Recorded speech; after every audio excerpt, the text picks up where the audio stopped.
Wireless radio communication అని అంటాం.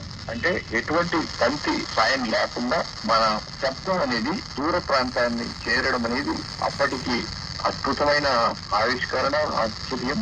ఇది తొలి దశ, అంటే 19వ శతాబ్దము బిగినింగ్.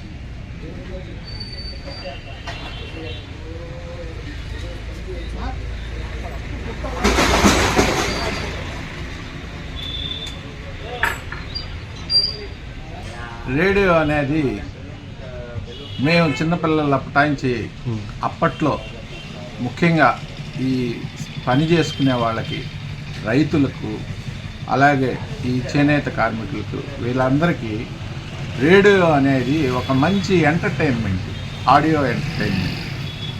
మేము చిన్నపిల్లలప్పుడు రేడియోకి సంబంధించి చిత్రలహరి, అలాగే నాటికలు, ఆదివారం ముఖ్యంగా 3 గంటలకు నాటికలు వస్తే దానికోసం ఎదురు చూస్తూ ఉండేది మేము కానీ మా పెద్దవాళ్ళు కానీ. అలాంటి రేడియో కొద్ది రోజుల తర్వాత కనుమరుగైపోయింది. కానీ ఇప్పుడు ఈ ఆధునిక ప్రపంచంలో ఈ రెడ్ ఎఫ్ఎం అని ఇట్లా మళ్ళా ప్రజలకి బాగా దగ్గరైంది. ముఖ్యంగా కార్లలో సైతం కూడా ఎఫ్ఎంనే వాడుకుంటున్నారు ఎక్కువగా. ఆ రోజుల్లో ఈ మీడియం వేవ్ అని, షార్ట్ వేవ్ అని ఇట్లా రేడియోలో కూడా కొన్ని స్టేషన్స్ కూడా పెట్టి చాలా అనుభూతి ఉండేది.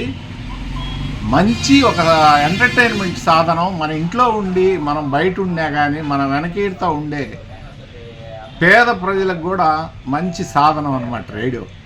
అటువంటి రేడియోని ప్రజలు ఇప్పటికి కూడా మర్చిపోకుండా ఈ షార్ట్ వేవ్ రెడ్ ఎఫ్ఎం టైప్లో బాగా దగ్గర అవుతుంది.